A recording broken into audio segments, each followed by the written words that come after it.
And this will be a touchback as that sails over the end line.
Five wides in the game, 4 of them to the right side.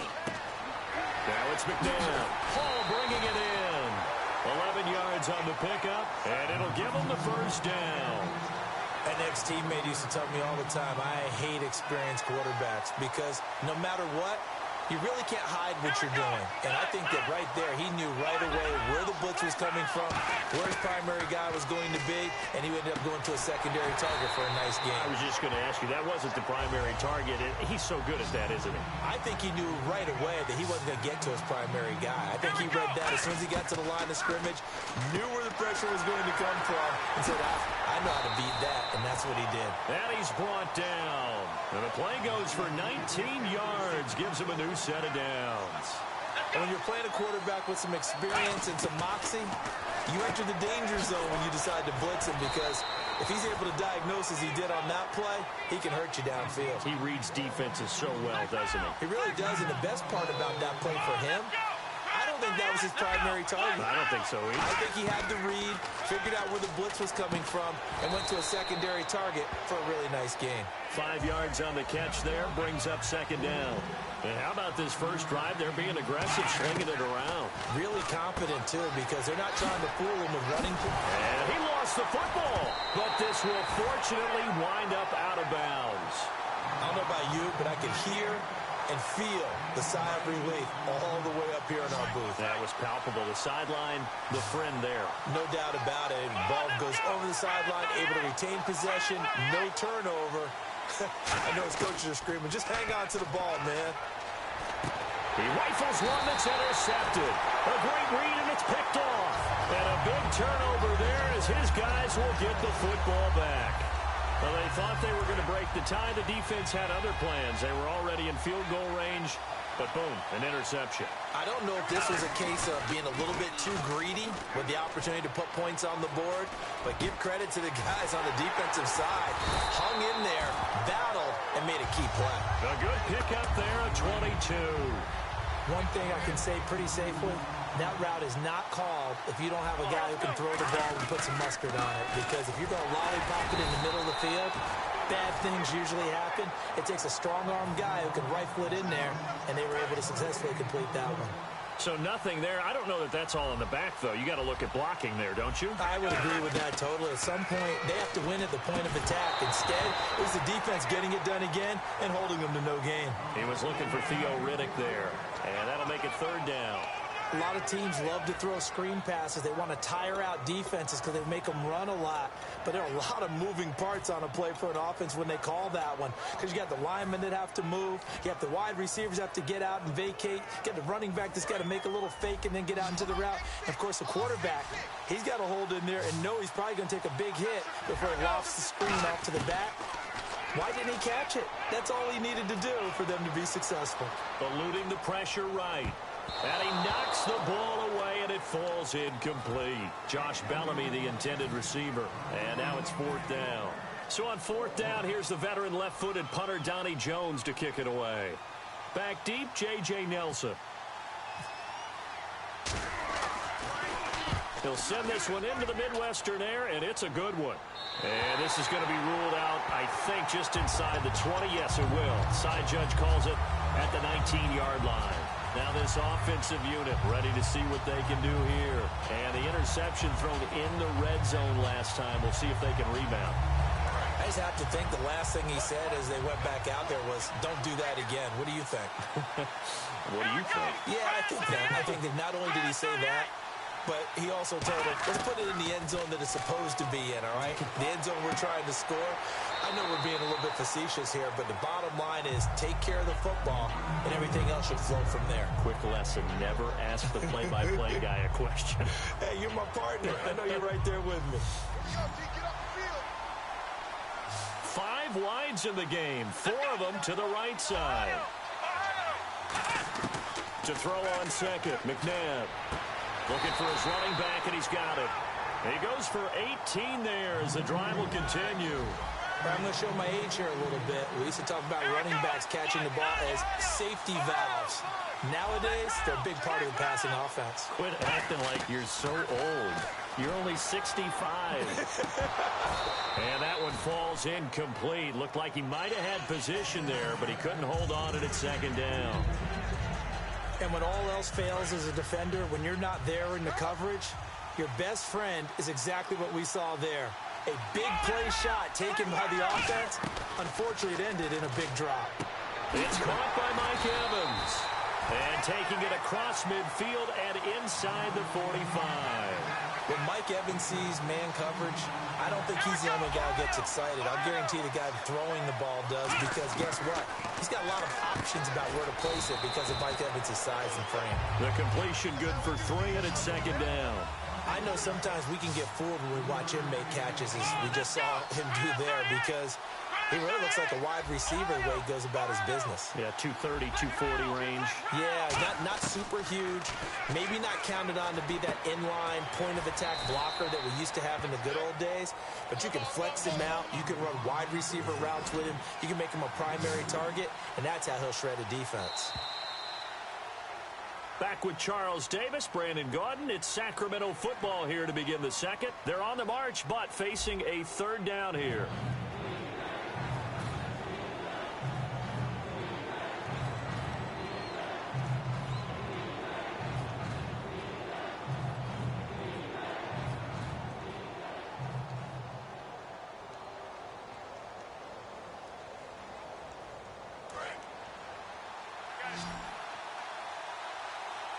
One receiver to the left is Evans.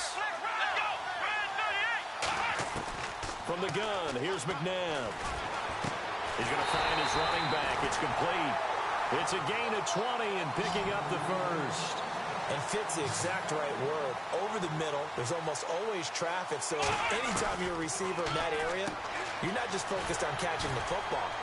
You're wondering where the collision's going to come from, right? Because there's almost always someone there able to concentrate, catch it, and even added a little extra at the end with a short run.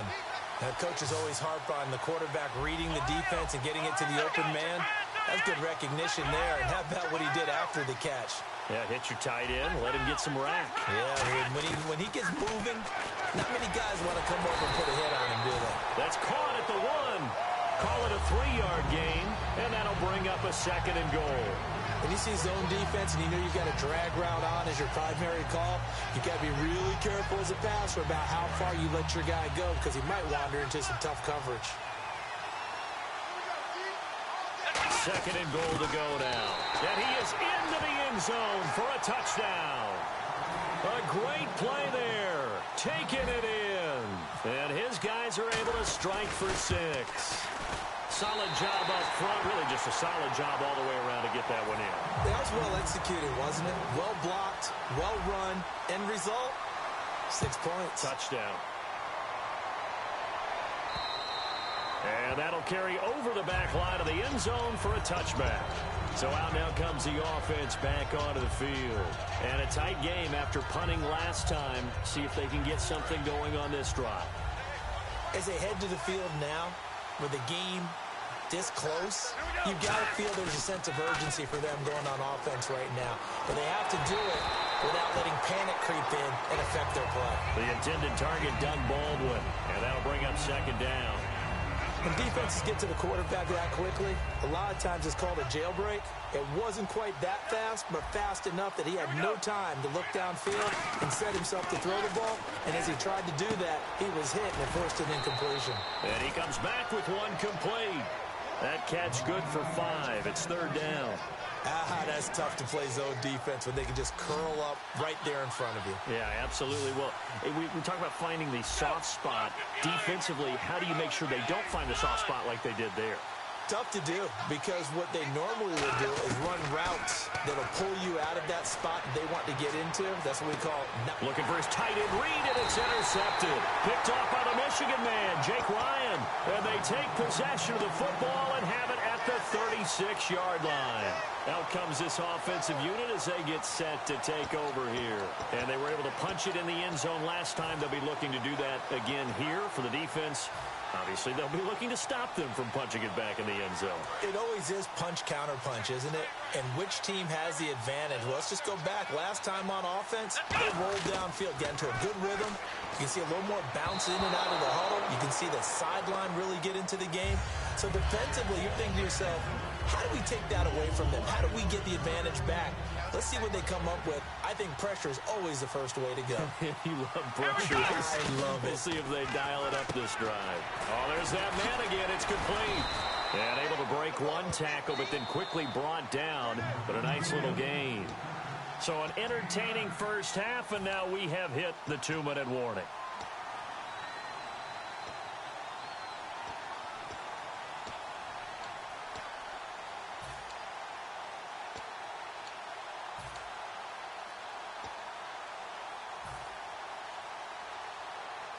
Now third down, less than a yard. They'll need to get the play off quickly. Now the second-year man from South Dakota State, it's Zach Zenner. It's a gain of 4, and it gets him to first. Everyone understood their role on that play. 3rd and 1. You know the defensive guys, they're trying to get down and get low and get leverage on the offensive lineman, but they didn't allow that to happen. They created a crease and allowed him to get through for a first down.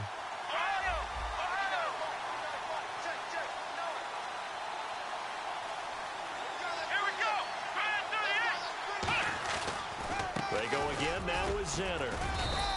2 yards on the pickup there. It'll be 2nd and 8. That's a good play by the guys on the defensive side of the ball. Held them to a gain of 2.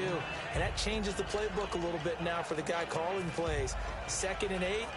Now he's got to probably think about going to the air instead of maybe staying with the ground game.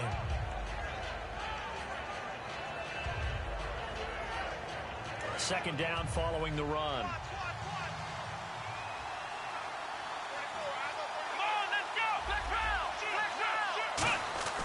Second down, McNabb. In the middle of the field, he's got Nelson. A nice pick up there, 10 yards, and it'll move the sticks. And now they're in the hurry-up. And a good quarterback facing zone coverage. If he has just a little bit of time to survey the scene, that's what... And no escaping this time as he'll go down. They got him for a sack. Michael Strahan. He's the one that got to him. He takes him down for a loss of 9.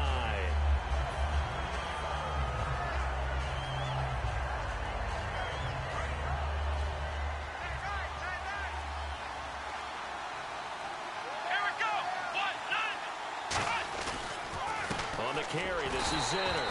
And he will lose yardage here back at the 23-yard line. He'll wind up losing 3. And now it's 3rd down. Okay, even just being nice, the last 2 plays were not very good offensively. So if you're the play... Now whistles come in. We're going to get a timeout here by the offense. So as they take it over, we step aside. So with 2 ticks left here in the half, on is the field goal unit. This a 40-yard attempt from the left hash. And Tucker's kick right there. It's good, and that will do it for this first half. So 2 quarters down, 2 remain. Charles and I return after the break. So both teams have their marching orders, and we'll get going again here in quarter number 3. This fielded a few yards into the end zone. Now this offense ready to take over again. They're close game, but they're going to need to do a little bit better probably here in half 2, no? I would agree with that totally. I would guess it in the locker room. They talked about cleaning up some of the errors, but overall, I think they wanted to be positive with them. Guys, we're right there. Just not playing as well as we need to. Let's pick it up, and we still have a chance to win this game. Yeah, they do. We'll see if they can pick it up. Marquise Lee, the intended target, and it's second down. Well, he just threw an interception last drive, nearly another pick. And things aren't very even right now, are they? It's a little bit sloppy out there, isn't it? It's kind of different driving on those paved roads and those country roads that have those potholes in them, isn't it? Because that's the way this game's going right now. A lot of bouncy bounce to it. You spent some time on some Tennessee country roads. I certainly have. Plenty of family back there. God love them.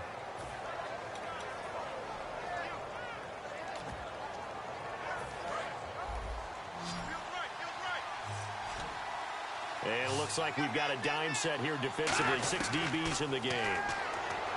They'll look to throw here. Escaping the pressure right. Oh, you saw that one coming. It's intercepted. Thrown back across his body. Picked off by the Michigan man, Jake Ryan.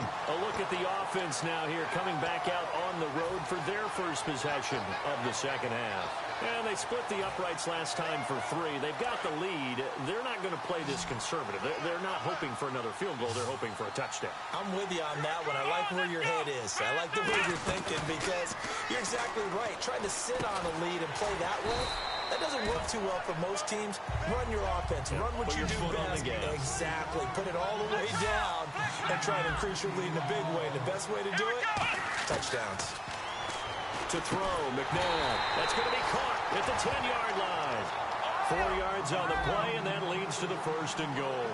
And the offense moving quickly to the line. Some think the teams really won't throw a slant route unless you have a receiver that has a lot of stature to him.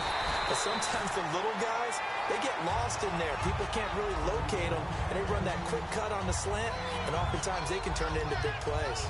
So many times you hear today's NFL described as a space game. Get your best players into space with the football in their hands.